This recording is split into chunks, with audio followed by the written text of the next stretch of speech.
Assalamualaikum warahmatullahi wabarakatuh.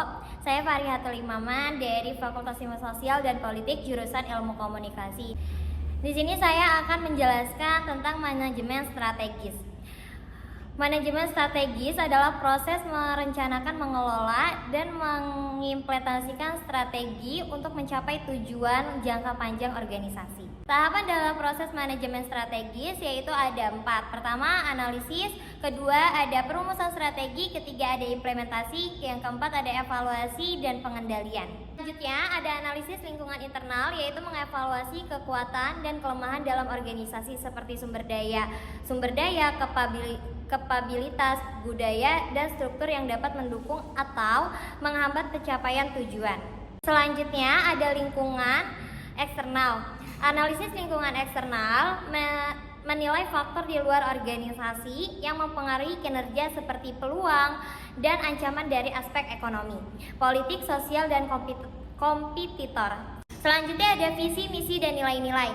Visi, penyataan tentang tujuan jangka panjang perusahaan, yaitu apa yang ingin dicapai di masa depan.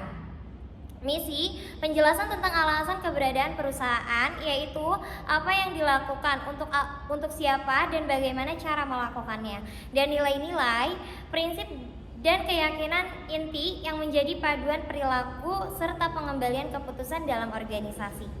Selanjutnya ada perumusan tujuan strategis. Proses menetapkan masalah sasaran spesifik yang ingin dicapai di perusahaan untuk mewujudkan visi dan misi. Tujuan ini bersifat terukur, realistis, dan memiliki batas waktu serta dirancang untuk mengarahkan tindakan strategis dalam organisasi. Selanjutnya ada formulasi strategis kompetitif.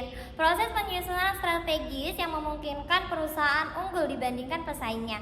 Strategis ini melibatkan identifikasi keunggulan bersaing yang bisa berupa diferensiasi produk, kepemimpinan biaya, fokus pasar, atau inovasi untuk memenangkan pasar dan memenuhi kebutuhan pelanggan dengan lebih baik. Selanjutnya yaitu ada tantangan manajemen. Ada 1, perubahan eksternal. Kedua, persaingan global. Yang ketiga, teknologi berkembang.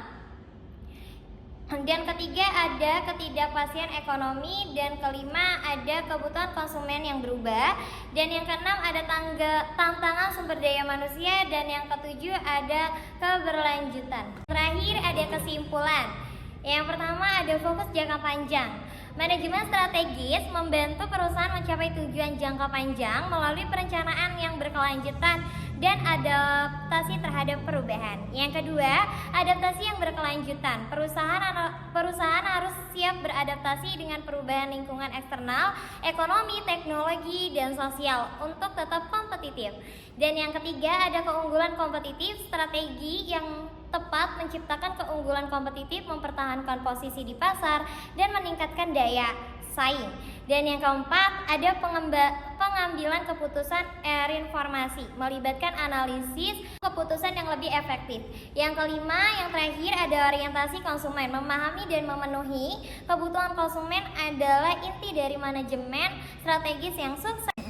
Oke, baik, segitu aja yang dapat saya jelaskan. Kurang dan lebihnya saya mohon maaf. Wassalamualaikum warahmatullahi wabarakatuh. Bye-bye.